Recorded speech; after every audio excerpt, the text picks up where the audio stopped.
안녕하세요. 자, 여러분 교재에 잔금 비율 하실 차례입니다. 예, 부동산 투자로.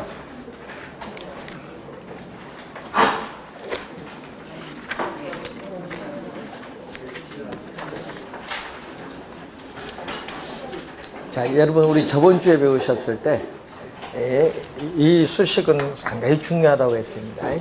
뭐가 중요하다고 했냐면은 우리가 대출금, 이 대출금에 뭐를 곱하죠?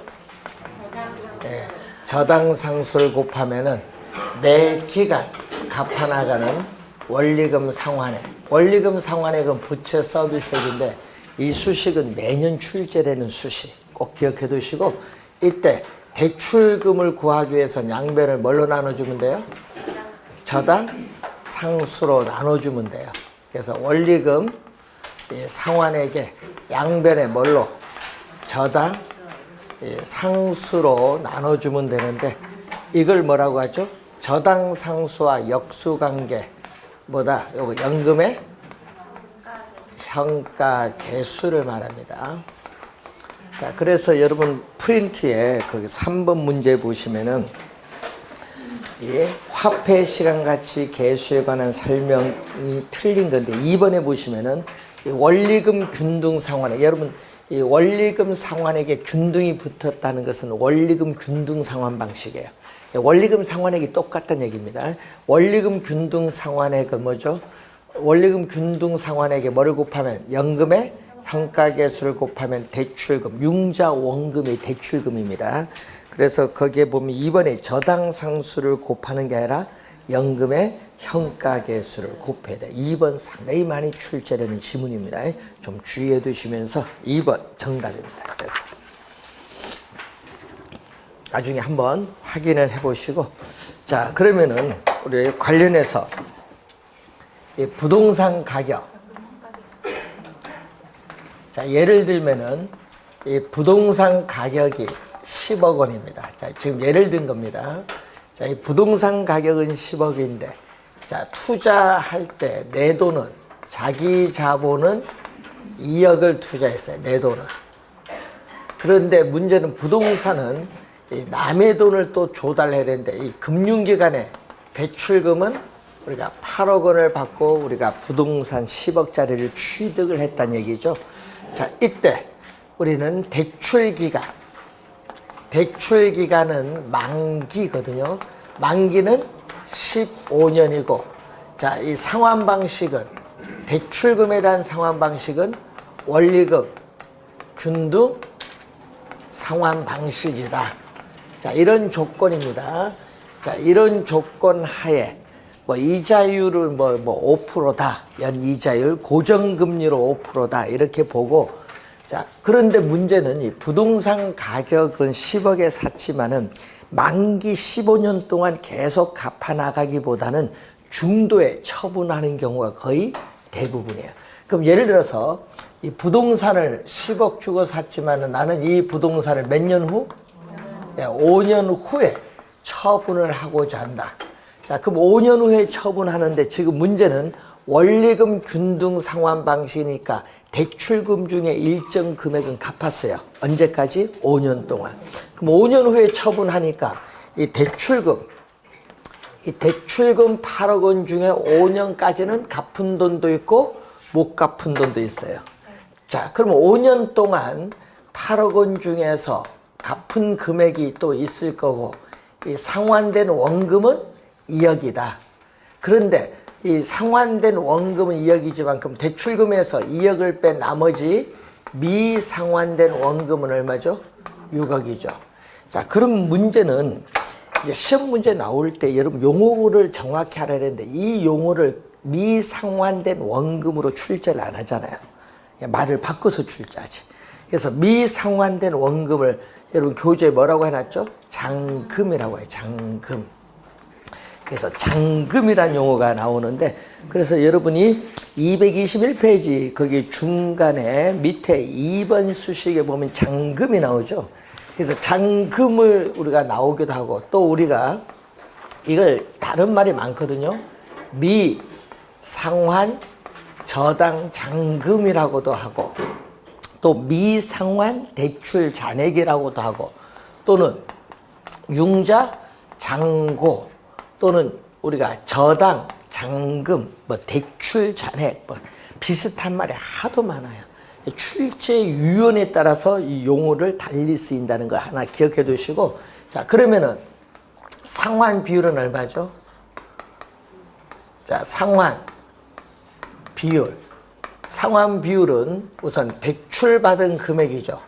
이 대출금 중에서 이 상환된 원금이 얼마가 되느냐. 그럼 지금 대출금은 얼마? 8억. 상환된 원금은 2억이니까 4분의 1이에요. 4분의 1이니까 0.25. 100을 곱해주면은 25%가 돼요. 자, 그런데 문제는 여기서 시험 문제 나면 상환 비율은 이해가 빠른데 이 잔금 비율 용어를 내니까 이게 용어가 어려워요. 그러니까 잔금 비율은 이 잔금이라는 용어를 알면 쉬운데, 그래서 잔금 비율은 분모는 똑같아요. 대출금입니다. 잔금 비율은 이 대출금 중에서 뭐가 차지한다? 미상환된 원금. 미상환된 원금. 여러분이 우리 전에 시험에 분자를 상환된 원리금으로 출제했어요. 말을 좀 바꿔서 미상환된 원금, 잔금이 차지하는 비율입니다. 그럼 대출금은 8억이고 미상환된 원금은 6억이니까 4분의 3이죠. 0.75.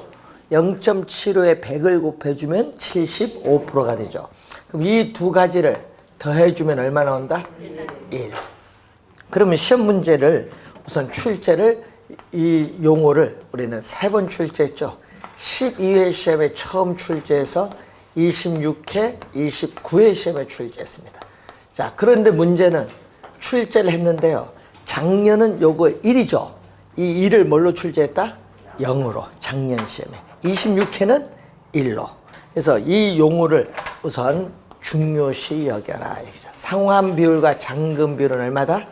예, 요걸 꼭 기억을 해둬야 돼. 그래서 12회 시험, 26회 또 작년 29회 출제된 수시. 예, 그래서 우선 이 용어를 좀 우선 확인을 해 두셔야 될 용어가 됩니다. 자, 그러면 여러분 교재에 222페이지로 넘어와서 이 상환 적용표는요, 나중에 금융이론 가서 요거는 배우기로 하고, 그리고 또 하나, 여기서 또 시험에 많이 나오는 또 용어가 하나 있어요. 또 용어 중에 우리 지렛대 효과 배울 때, 거기 지렛대 효과 배울 때 그 표에 보면은 지분 비율이라는 수식이 있어요. 자, 이 지분 비율은 부동산 가격에 대해서 뭐가 차지한다? 자기 자본, 이 지분이 차지하는데 지금 부동산 가격은 10억이고 내 돈은 얼마? 2억이니까 20%죠. 0.2 곱하기 10 하면은 100을 곱해주면 20%. 자, 그러면은 우리 지렛대 효과 또 배울 때 우리 대부 비율이라는 용어 배웠었죠. 우리 담보 인정 비율 LTV라고 하죠. 자, 이때 대부 비율은 요거는 매년 출제되니까 공식 꼭 암기해 두셔야 되는데, 부동산 가격에 대해서 뭐가 차지하는 비율? 예, 대출금이 차지하는 비율 얼마? 0.8.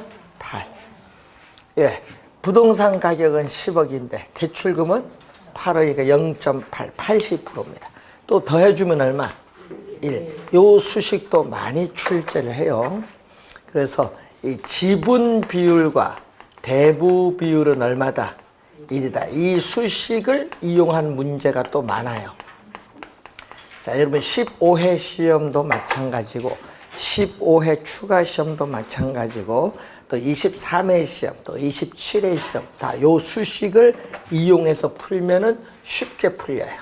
그래서 시험 문제에 또 자주 우리가 출제를 하는 수식이에요.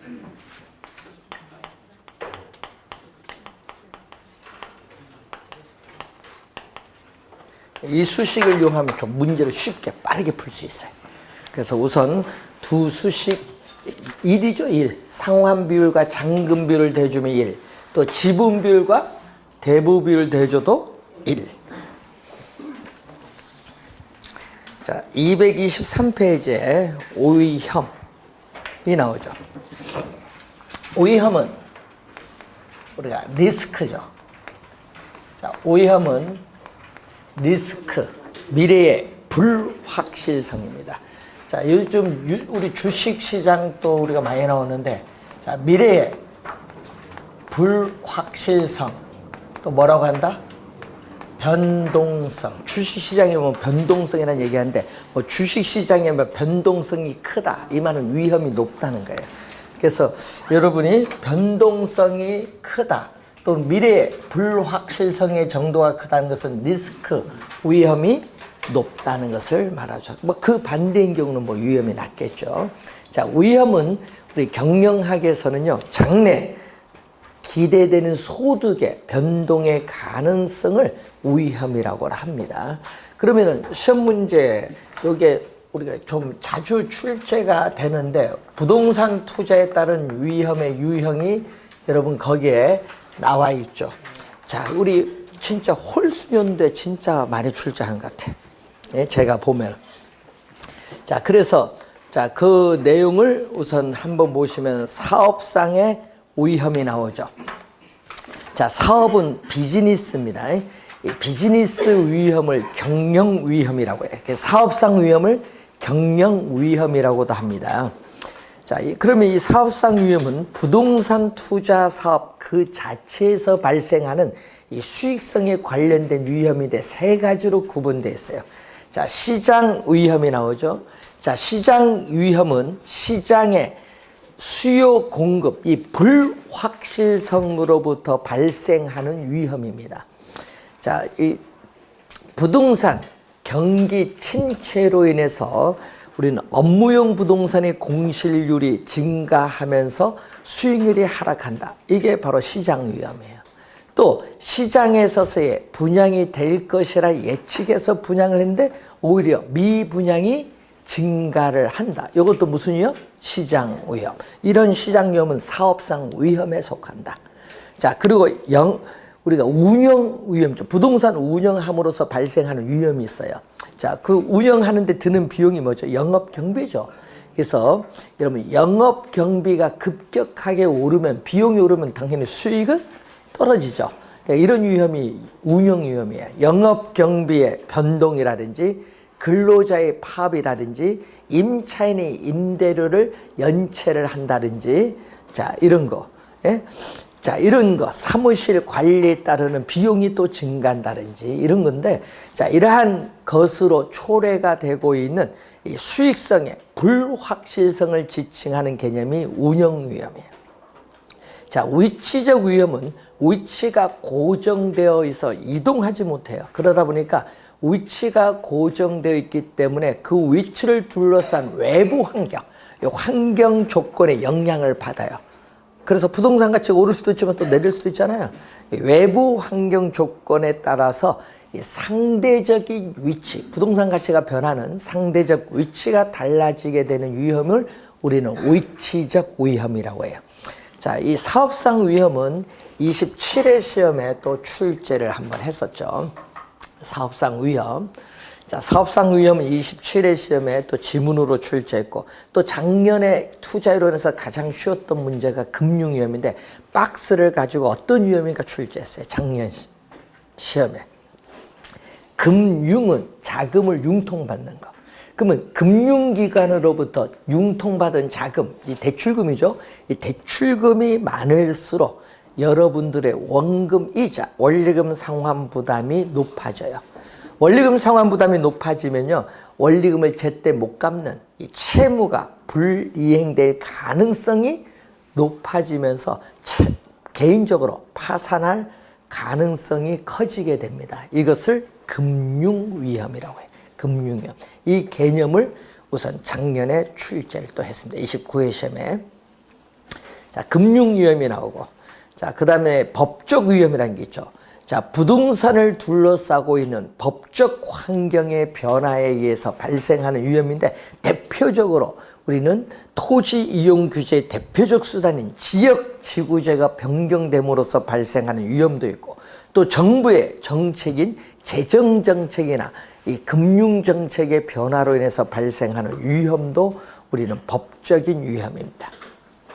자, 인플레이션 위험이라는 것은 물가가 지속적으로 상승하는 현상이 인플레이션이에요.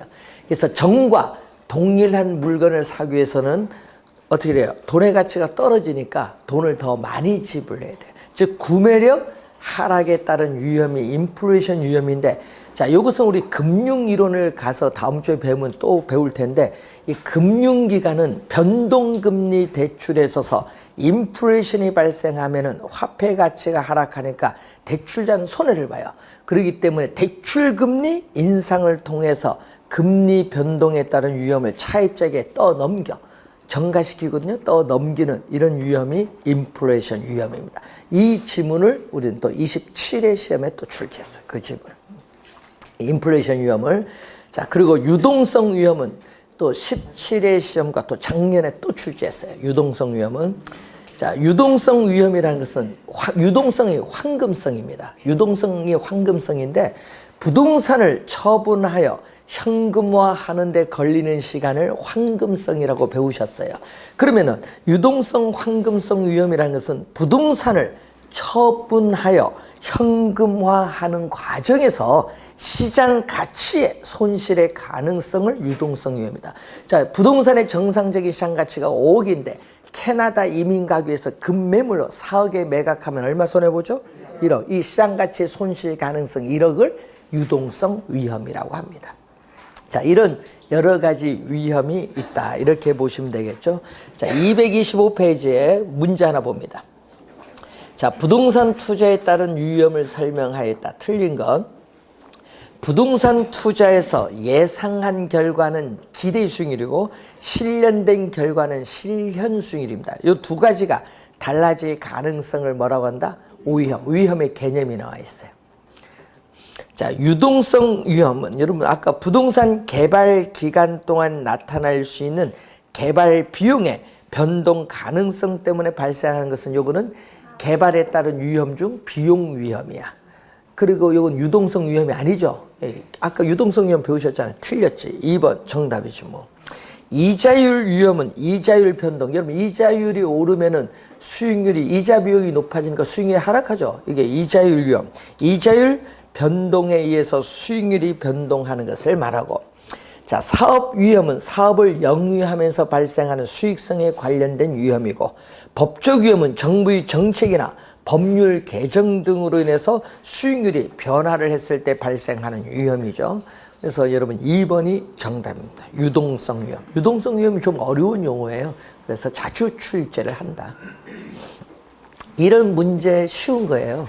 이렇게 용어 이렇게 5개를 다 놓고 내면은 더 쉽지 뭐. 하여튼 위험의 개념이나 유형이 나올 때 틀렸다. 큰일 납니다.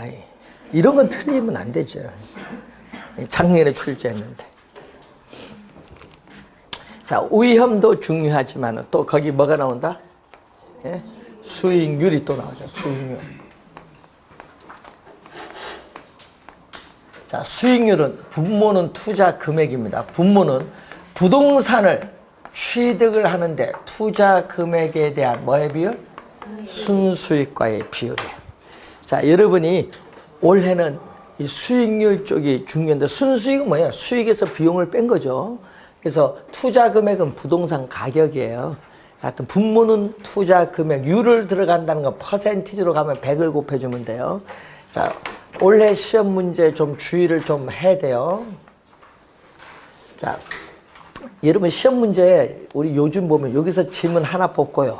여기서 지문 하나 뽑고 요즘 전체적으로 묶어서 하나하나 뽑아서 출제를 해요. 요즘에는. 네? 그래서 요즘 공부할 때 옛날하고 달라요. 포괄적으로 출제합니다. 자, 거기 보면은 수익률의 종류에 3가지 나오는데 기대 수익률을 예상 수익률, 또 투자가 이루어지기 전이니까 무슨 수익률? 사전 수익률. 투자가 이루어지기 전입니다. 아직 투자 안 했습니다. 투자를 하기 전에 가끔 이렇게 있죠. 여러분, 내가 앞에 있는 상가 건물을 투자를 하고 싶은데 수익률이 한 5% 나올까? 이게 예상 수익률이에요. 아직 하기 전에 여러분이 투자를 한다고 예상할 경우에 그 1년 뒤에 저 수익률이 한 얼마나 올까? 그게 예상 수익률. 네? 예상 수익률, 기대 수익률입니다. 자, 그런데 거기 보면 또 실현 수익률이라는 게 있어요. 실현. 자, 실현 수익률은 무슨 수익률이냐? 투자가 이루어지고 난 후입니다. 투자가 이루어지고 난 후니까 사전이 아니라 이거는 사후 수익률이야. 투자가 이루어지고 난 이후에 실제 현실적으로 달성된 수익률입니다. 자, 여러분 투자했어요. 상가 건물 투자했는데 1년 지났더니 수익률이 5% 나왔습니다. 그게 실현 수익률이야. 그러니까 이미 과거에 달성됐죠. 과거에 이미 달성된 수익률이기 때문에 이것을 또 다른 말로 뭐라고 한다? 역사적. 과거에 이미 달성된 수익률이기 때문에 역사적 수익률이라고 돼. 역사적 수익률. 역사적 수익률이라고도 한다. 자, 요구 수익률이 좀 우리 시험에 나올 때 좀 주의를 많이 해야 될 용어가 무슨 수익률? 요구 수익률이에요. 요구 수익률. 자, 이 투자는 미래의 불확실성에 투자하니까 오염이 존재합니다. 그래서 투자에 따르는 위험을 감안했을 경우에 투자자가 자금을 투자함으로써 충족되어야 할 최소한의 수익률을 뭐라고 한다? 요구 수익률. 문제는 이 최소가 포인트인데 시험에는 27회 시험에도 최대가 냈지만요. 항상 우리 출제원은 말을 바꿔요. 그래로 가다가 요 말만 바꿔요. 최소한의 수익률을 최대한의 수익률 출제를 많이 합니다. 항상 최소한의 수익률. 여러분 실제 많이 사용합니다. 자, 내가 상가 건물 투자하면 최소 수익률이 5% 이상은 돼야 되겠다. 얘기는 많이 해요. 그게 요구 수익률이죠. 그래서 요구 수익률은 무슨 개념? 기회비용의 개념입니다. 자, 요구 수익률은 투자 안에 여러분 기회비용 개념. 기회비용. 자, 그래서 여러분들은 항상 우리는 선택에 직면하는데 그 선택에 직면할 때 선택을 여러분은 하죠. 그래서 선택에 직면했을 때 여러분 선택을 하게 돼요. 그러면 어떤 것을 여러분 선택을 했어요? 자, 이 선택을 했을 때 뭐를 한다? 포기하는 게 있겠지. 하나를 선택하면은. 그래서 이 포기되는 것에 있어서의 포기되는 것에 있어서의 최대의 가치를 뭐라고 한다? 기회비용. 자, 예를 들어서 여러분이 투자 대상이 상가에 투자할 거냐, 요즘 뭐 수익성 부동산 뭐 투자라고 많이 하는데 오피스텔에 투자할 거냐, 또는 우리는 안전한 국가가 보증한 국채에 투자할 거냐, 아니면은 정기 예금에 투자할 거냐, 뭐 투자 대상은 여러 개 있어요. 자, 상가 예상되는 연간 수익률이 7%, 오피스텔 4%, 국채 2%, 정기예금 2.7%다. 연간 예상되는 수익률. 자, 이렇게 주어졌을 때 투자자는 예상되는 연간 수익률이 높은 뭐를 선택한다? 상가를 선택해서 투자할 수 있죠. 그러면 상가를 선택해서 투자했을 경우에 기회비용은 얼마냐 얘기해요. 기회비용은요, 우선은 상가를 선택을 했기 때문에 포기는 요걸 포기했어요. 투자 대상. 포기한 것 중에 가장 높은 최대의 가치가 몇 프로? 4%. 이 4%가 기회비용이야. 즉 무슨 얘기냐? 예상되는 연간 수익률이 가장 높은 상가 7%를 보고 투자했지만은 나는 그 투자한 자금에 대해서 못 받아도 최소 4% 이상은 최소 받아야 되겠다. 이 4%가 요구 수익률. 하여튼 최소 몇 프로 이상은 받아야 되겠다. 요구 수익률입니다. 기회비용. 자, 우리 여러분 기회비용 용어가 상당히 여러분은 어려워해요. 왜냐하면 여러분은 항상 그걸 갖고 생각을 안 해봤기 때문에 실제 생활은 많이 하는데 미국은요, 왜 5살부터 기회비용을 가르쳐요. 우리는요, 언제 가르쳐? 예? 중개사 배우니까 가르쳐요. 그래서 이 우리나라가요, 금융 지식을 보면요, OECD 국가 중에 금융 지식 우리나라 꼴등이에요, 꼴등. 이게 이 금융이란 게 몰라. 그래서 외국에는 어떻게 돼? 예? 6, 7살부터 카드를 줘요. 카드 줘. 거기에 한도가 있어. 얼마 용돈을 거기 다 넣어서 너가 알아서 살려고 해서 본인 선택권이 주는데 우리는 선택권이 없어. 뭐 사는 것도 부모한테 물어봐. 돈 받는 것도 물어봐. 제일 어리석은 짓을 하고 있는 거야. 그러니까 어떻게 돼? 의사결정을 못 하는 거예요. 우리나라가. 금융 이런 게. 그러니까 우리나라 금융 후진국이잖아. 그래서 요즘에 고등학교 학생들이 금융 과목을 배우는데, 금융과 별도로 배워요. 배우는데, 그만큼 여러분이 그래서 중개사에 금융 나오니까 어려워하는 거야. 투자 금융 나오니까. 한 번도 안 배우니까. 고등학교 때 배웠으면 쉬웠을 텐데. 자, 그래도요, 이제 여러분이 이제 중개사 배우면은 이제 용어가 이제 귀에 익으면은 여러분 항상 설명할 때는 고급 용어를 설명해야 됩니다. 중개사에 하면 손님 올 때 고급 용어 설명해야지. 여러분 벌써 알고 옵니다. 그 사람들은. 물건 사러 온 사람 벌써 다 조사하고 다 알고 딱 들어오는데 여러분 그걸 설명 못 해보면 어떻게 돼요? 계약 안 해요. 왜? 전문성이 없다고 해요. 이제 달라요. 용어를 써도요. 이제 딱 브리핑을 할 때도 용어를 깔끔하게 써야 돼요. 전문 용어로. 브리핑한 파워포인트에서 딱 브리핑해서 올려야 될 거 아니에요. 옛날 주먹굿이 말로 갖고는 계약이 안 돼요. 그래서 말로 하는 계약을 하니까 뭐가 돼요? 사기가 되는 거예요. 이제. 항상 자료, 상권 분석 때 수익률 몇 프로 이게 딱딱 나와야 돼요. 그게 없이 말로 하는 건 다 사기로 가버립니다. 나중에. 이제 요즘에는 그래서 여러분 어떻게 돼? 오피스텔 사기, 무슨 사기, 상가 사기 많이 나오죠. 말로 해서 그래요. 항상 조심 많이 하셔야 돼요. 이제. 배운 거 이제 다 써먹어야 돼. 민법은 계약할 때만 필요하고 브리핑할 때는 개론이야. 분석을 다 해야 되잖아요. 상권 분석하고 다 해야 돼. 상가 이런 거는 이제는. 그러니까 이게 중개 수수료가 그럼 상가는 뭐야? 수수료가 뭐야? 여러분 부르는 게 값이야. 컨설팅이야, 컨설팅. 중개 수수료 안 받아요. 상가 이런 건물은. 토지 이런 거 다 수수료야. 컨설팅 수수료. 그래서 여러분이 뭐 몇 프로 적용 안 받습니다. 그건 아파트나 받지. 그래서 여러분이 우리 며칠 전에 어떤 분이 변호사분이 한 번 하는데 돈 700억짜리 건물 계약하는데 수수료 딱 부르는 게 값이죠. 그래서 요거는 임차인도 많고 분석해야 될 게 많다.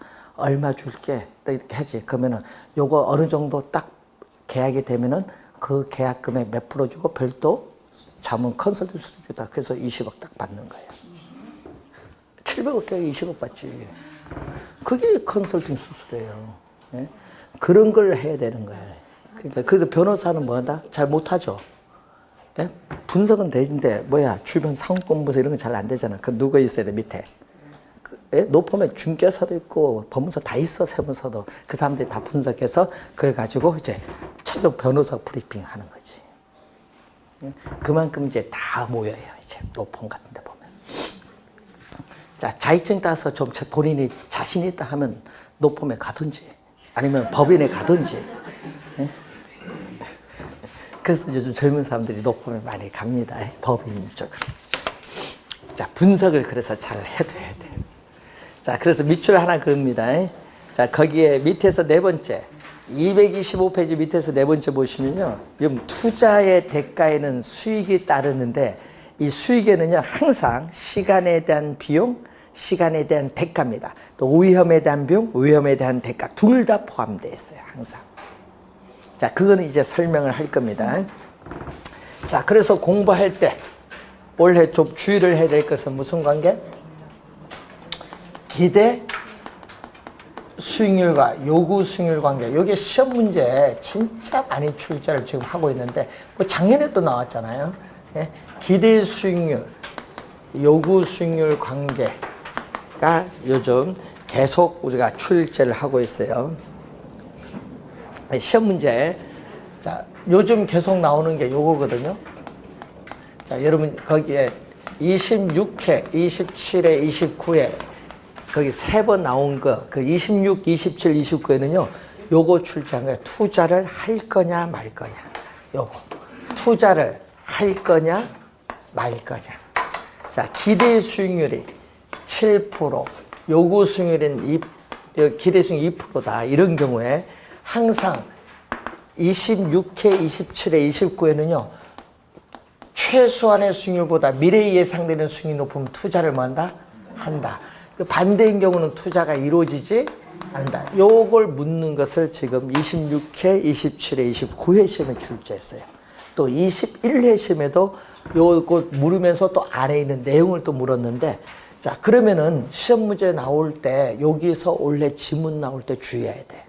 원래 수익률이 좀 중요한데, 그럼 투자가 이루어지면은 부동산을 사고자 하는 시장에 수요는, 투자가 이루어지면 수요는 이전보다 더 많아지죠. 수요가 많아지면 우리 경제론에서 시장의 수요가 이전보다 많아지면 부동산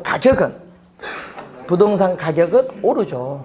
수요가 이전보다 많으면 가격이 오르지. 시장에 사고자 하는 사람이 많아지면. 그럼 부동산 가격은 뭐죠? 투자 금액이에요. 그러면 기대 수익률은 부동산 가격이 바로 뭐 또 투자 금액인데, 부동산 가격이 올라요. 자, 부동산 가격이 5억인데 예를 들어서 10억으로 올랐다. 그럼 투자 금액도 2배 이상 올라가잖아요. 근데 순수익은 변화가 없어. 순수익은 변화가 없는데 부동산 가격이 2배 이상 올랐다. 네? 5억에서 10억 올랐다. 그러면 순수익은 변화가 없는데 투자 금액이 더 많아지면 수익률은 떨어질 거 아니에요. 수익률은 떨어져요. 언제? 지금 7%인데 수익률은 점점 뭐한다? 하락을 해요. 하락. 언제까지 하락하느냐? 기대 수익률과 요구 수익률이 서로 4% 같을 때까지 하락을 해. 서로 같을 때 우리는 시장에서 뭐를 이루고 있다? 균형을 이루고 있다. 이 얘기죠. 균형을 이루고 있다.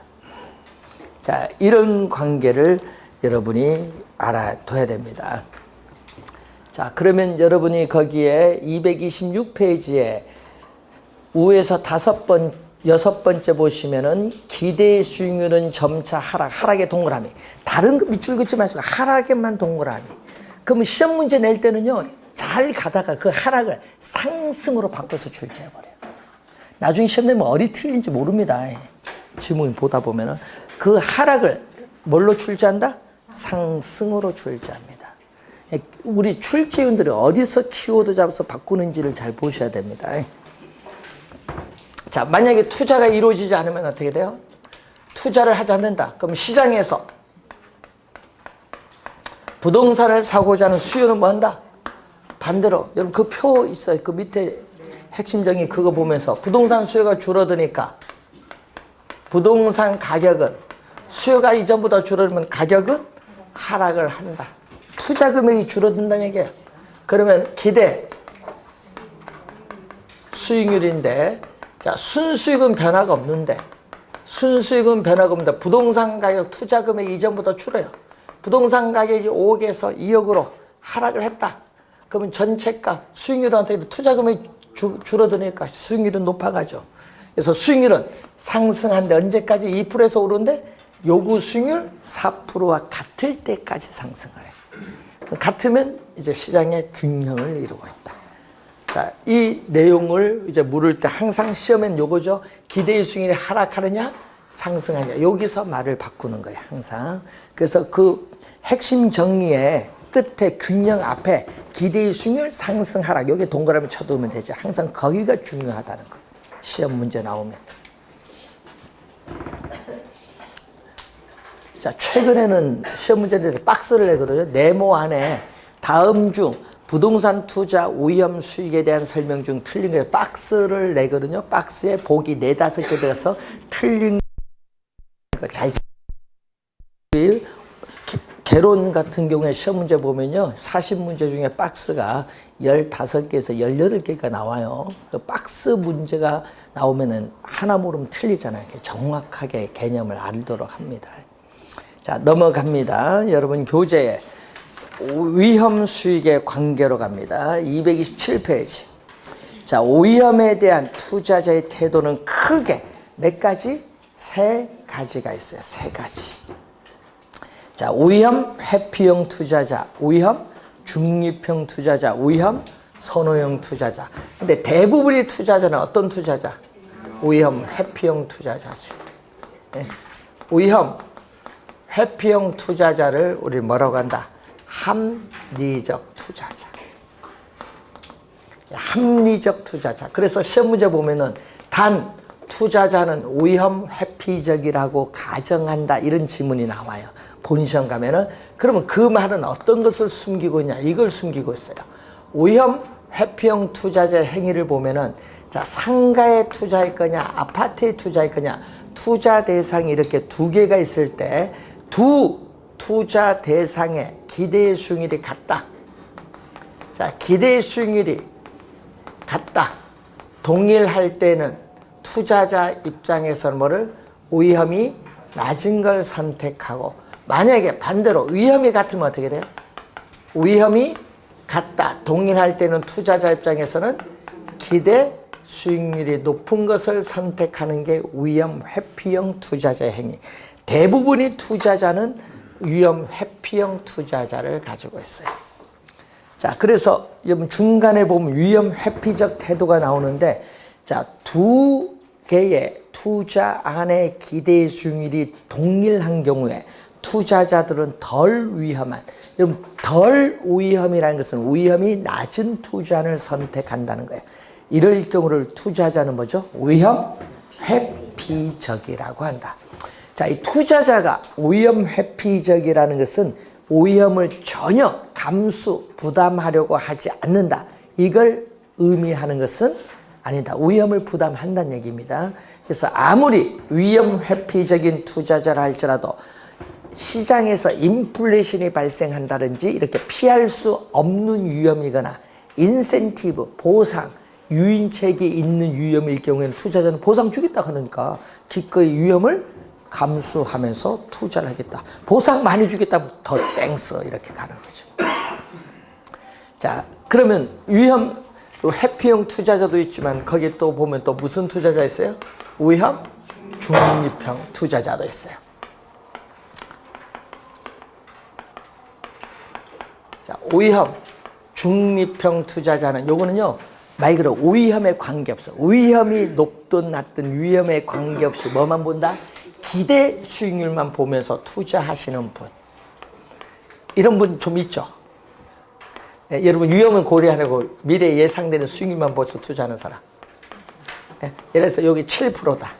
예, 기대되는 수익률이 7%. 요것만 보는 거예요. 위험이 0%든 위험이 5%이든 관계없어. 하여튼 5%일 때도 7%고 0%일 때도 7%다.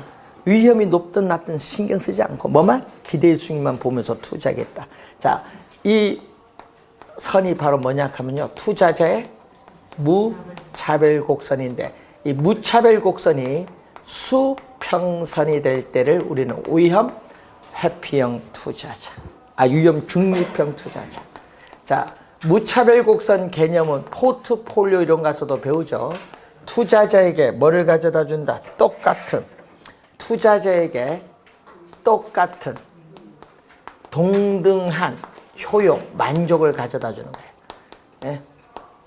항상 동등한 효용, 만족을 가져다 줘. 투자자에게 동등한 만족, 효용을 가져다 주는 뭐죠? 여기에 조합이거든요. 이런 점들이 조합, 이런 점들이 조합인데, 위험과 뭐의 조합? 기대 수익률의 조합. 위험과 기대 수익률에 있어서의 조합을 연결한 곡선. 이 조합을 연결한 곡선을 무차별 곡선. 그래서 무차별 곡선상의 어느 점이든지 투자자의 효용, 만족은 다 똑같다 얘기해요. 자, 요건 위험 중립형이고요. 자, 도박 좋아하시는 분 있죠? 예? 자, 위험 우리가 선호, 좋아한다. 자, 우리 모 교수님께서 거기 뭐 놀러 갔던지 뭘 갔던지 모르지만 오다가 눈길에 밑에서 예? 차 한 대 박살냈어요. 근데 차만 박살내고 사람 두 분은 멀쩡하다 가대요. 예? 예? 차도 좋은 거 타야 되나? 예? 예? 예? 차 눈길이 미끄러져서 이제 오다가 또 밤길에 오다가 미끄러져서 차 폐차 같다. 사람은 둘 다 멀쩡하고요. 폐차만 같아. 예? 2달 전 사건입니다. 예. 그게 대단한 거죠. 보면 요즘에 안전이 참 중요한 것 같아요. 제가 보기에는 이 강원랜드 갔다 오다 사고 난 것 같아요.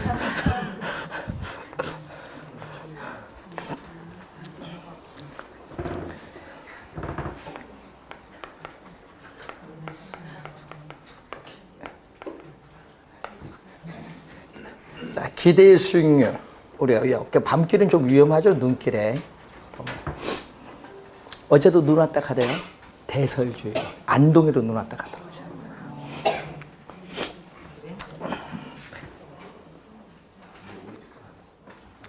자, 도박주 하는 사람은 이렇게 나와요. 무차별 곡선이. 즉, 무슨이냐.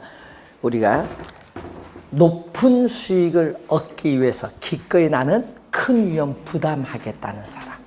그래서 어떻게 돼요? 요 위험축이 X축이죠?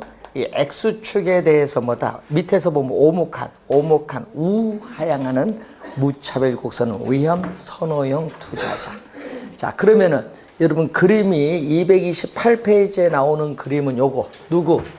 위험 회피형 투자자. 자, 위험 회피형 투자자에 우리가 보면은 자, 위험이 제로다. 위험이 제로일 때 2%다. 이 2%를 뭐라고 하냐면요. 위험이 제로일 경우 무위험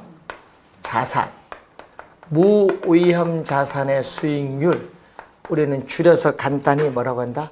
무위험률이라고 해. 그럼 위험이 없는 자산, 무위험 자산은 국가가 보증한 국채. 그래서 무위험 자산의 수익률을 하면 예를 들어서 국채 수익률 이렇게 보시면 돼요. 자, 그런데 문제는 여러분 1년 만기 국채를 샀어요. 그럼 그 1년 만기 국채는요, 1년이란 시간에 대한 대가만 주지 위험은 없어요. 왜? 국가가 보증했기 때문에. 그러니까 금리가 싸지. 국채 수익률이. 그래서 위험이 제로일 때 2%든 위험이 4%일 때도 2%. 요건 변화가 없어. 네? 위험과는 아무런 관계없거든요. 그래서 무위험 자산의 수익률은 위험을 전혀 수반을 하지 않을 경우에 얻을 수 있는 수익률, 즉 위험이 제로일 때 얻을 수 있는 수익률, 즉 위험이 제로라는 것은 확실한 거, 위험은 불확실한 거. 그래서 장래 기대되는 수익이 확실한 경우의 수익률을 무위험률이라고 해요. 그런데 문제는 무위험률은 아까 얘기했지만 요 크기죠. 요 크기는 순수한 시간에 대한 대가다. 시간에 대한 대가만 주는 거예요. 무위험률의 크기는 순수한 시간에 대한 대가. 여러분 시간에 대한 대가 또는 시간에 대한 비용입니다. 그래서 요 크기죠. 요 크기는 뭐다? 순수한 시간에 대한 대가, 시간에 대한 비용을 말하고, 자, 그러면 위험이 이제 증가하면 이렇게 갑니다. 자, 위험이 이제 커질수록 수익률도 점점 뭐야? 높아지고 있어요. 근데 문제는 이 위험축, X축에 대해서 보면 볼록한 우상향하는 곡선이 위험 회피형 투자자의 무차별 곡선. 자, 그러면은 여러분이 거기에 그림이 또 어디 나오지? 227페이지에 거기 보면 위험 수익의 상쇄 관계가 나오는데 이 얘기거든요. 자, 이 지문도 또 시험에 또 자주 출제하는 지문이죠. 일반적으로 위험과 수익은 무슨 관계? 비례 관계. 요게 또 자주 출제하는 또 요. 자, 일반적으로 위험과 수익은 비례 관계 있다. 이 말입니다. 시장에서 투자자가 부담하는 위험이 높을수록 투자자가 요구하는 이 기대의 수익률도 커지는데 이때 화살표가 같은 방향으로 변동하면 뭐가 된다? 플러스. 양의 관계. 플러스가 비례잖아요. 그래서 양의 관계 또는 비례의 관계다. 그러면 시험 문제는 뭘로 출제하는 거예요?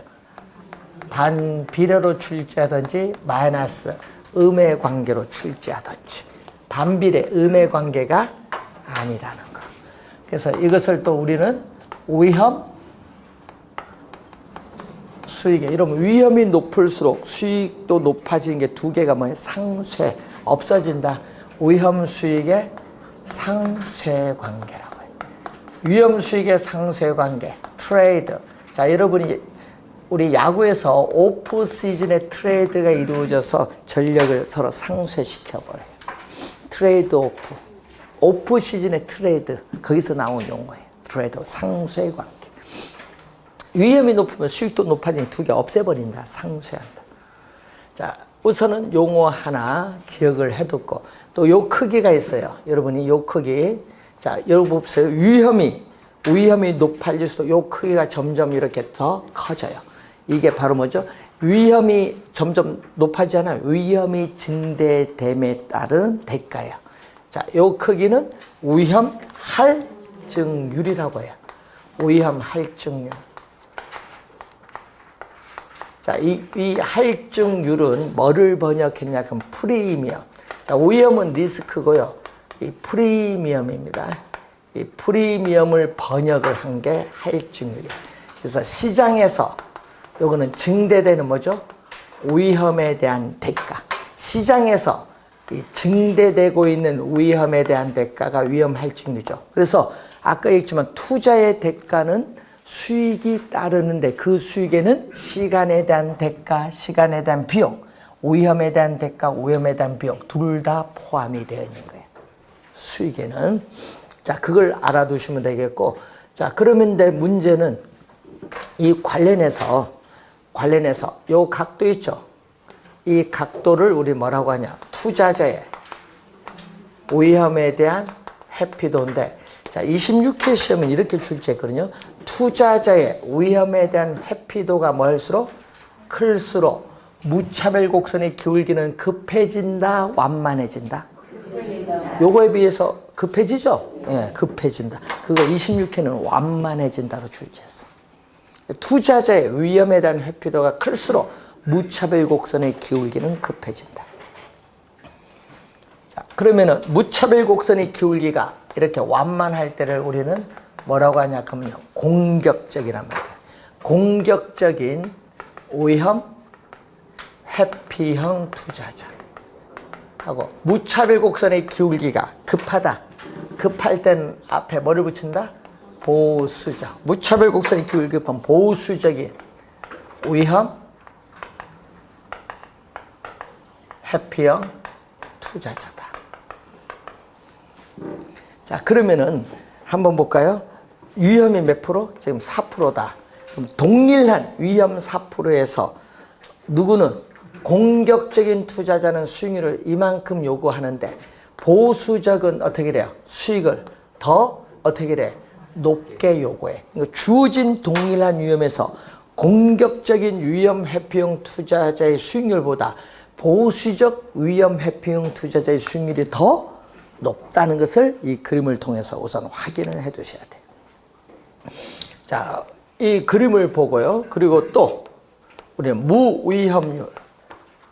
자, 위험을 전혀 수반하지 않을 경우에 얻을 수 있는 수익률이 무위험률에다가 증대되는 위험에 대한 대가인 위험에 대한 뭐죠? 할증률을 가산한 이 요구 수익률을 우리는 뭐라고 한다? 위험 조정률이라고 하죠. 수식이 하나 나오죠? 자, 여러분 교재 227페이지에 또 수식이 하나 거기에 나오고 있습니다. 자, 227페이지 밑에서 세 번째. 자, 요구 수익률은 개인으로서 피할 수 없는 위험이 증대됨에 따라 상승, 밑줄. 요거 시험에 또 자주 출제되는 지문.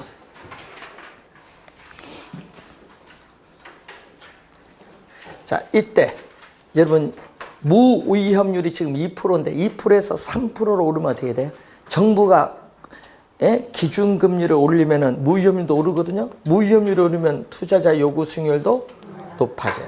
그럼 무위험률이 낮으면 요구 수익률도 낮아지죠. 요것을 26회와 작년 29회 시험에 출제했어요. 요거 관계. 그러면 위험 할증률이 위험에 대가인 할증률이 높아지면 요구 수익률도 높아지죠, 당연히. 자, 그런데 문제는 이 요구 수익률에 영향을 미치는 또 하나의 중요한 요소가 인플레이션인데, 자, 인플레이션이 예상이 되는 경우가 늘 있죠, 우리는. 예상 인플레이션율인데, 예상 인플레이션율이 발생한다. 2%가 발생하면 그만큼 돈의 가치가 떨어지니까 투자자는 손해예요. 투자자는 인플레이션이 예상되는 경우에는 이 예상된 인플레이션율만큼 투자자의 요구 수익률도 그만큼 더 높아지는데 이것을 우리는 어빙 피셔라는 학자 이름 따서 피셔 효과라고 해요. 피셔 효과. 그래서 인플레이션이 우리가 발생하면 이 인플레이션율만큼 요구 수익률도 높아진다는 내용이죠. 자, 요 수식이 여러분이 또 하나 228페이지 중간에 나와 있는 부분입니다.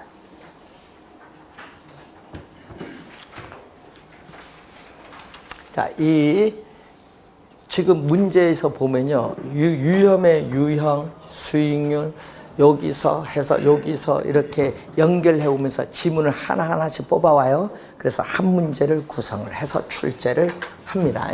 그래서 잘 확인. 위험의 유형, 수익률의 종류, 그리고 위험에 대한 투자자의 태도, 그리고 여기 뭐죠? 우리는 위험과 수익의 관계, 이걸 묶어서 시험 문제를 지문을 뽑아서 종합적으로 출제. 한 문제 원래 또 출제가 예상되는 부분입니다. 자, 그리고 위험과 가치 균형이 나와요. 그 밑에. 자, 이 얘기죠. 자, 이것을 또 우리 다음 시간에 또 배워야 되는데, 부동산 가치는 부동산 소유에서 비롯되는 장래 기대되는 수익을 뭘로?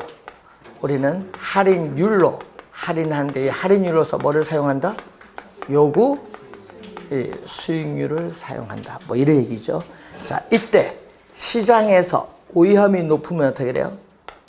시장에서 투자자가 부담을 하는 위험이 높으면은 투자자가 우리가 요구하고 있는 수익률도 어떻게 돼? 높아지지. 당연히 위험 수익의 상세 관계에서 이것도 높아지지. 높아지니까 자, 장래 기대되는 수익은 안정적인데 분모가 커지면 전체 값은 낮아져요. 그래서 부동산 가치는 뭐 한다? 하락을 해요. 자, 부동산 가치는 하락을 하는데 화살표가 반대로 변동할 때 우리는 무슨 관계? 마이너스. 음의 관계에 있다. 위험과 부동산의 가치는 마이너스 음의 관계에 있다. 자, 그런데 두 번째는 위험은 변화가 없어. 여러분, 위험은 변화가 없다는 건 어떤 의미? 위험이 변화가 없으면요, 요구 수익률도 변화가 없어요. 예? 그럴 때 뭐죠? 시장이 호황 국면이다. 부동산 시장이 위험은 변화가 없는데 시장이 호황 국면에 들면요, 분모는 변화가 없거든요. 분모는 변화가 없는데 호황이면 어떻게 돼요? 부동산 수요가 증가하면서 어떻게 돼요? 가격이 오르면서 장래에 기대되는 수익도 올라요. 장래 기대되는 수익도 뭐 한다? 우리는 상승해요. 근데 장래에 기대되는 수익이 1억인데 2억으로 올라요. 근데 할인율은 10% 변화가 없어. 그런데 동일한 할인율로 할인하면 어떻게 돼요? 부동산 가치도 높지 뭐. 부동산 가치도 높게 나타나요. 동일한 할인율로 할인한 부동산 가치도 뭐다? 높게 나타난다. 자, 이것을 여러분 교재 거기에 위험과 가치의 균형에 나와 있는 내용이죠. 여러분, 화살표의 변동 방향이요, 같이 변하면은 비례고 반대로 변동은 뭐다? 반비례라는 걸 항상 염두에 두시면서 이 화살표의 변동 관계를 잘 기억을 해 두시면 됩니다. 자, 우선 한 문제 출제되는 부분 잘 정리해 두시고, 자, 그리고 우리가 다음 시간에 또 우리가 위험 수익의 측정에 관련한 내용을 살펴보도록 하겠습니다. 자, 잠시 쉬고 시작하겠습니다.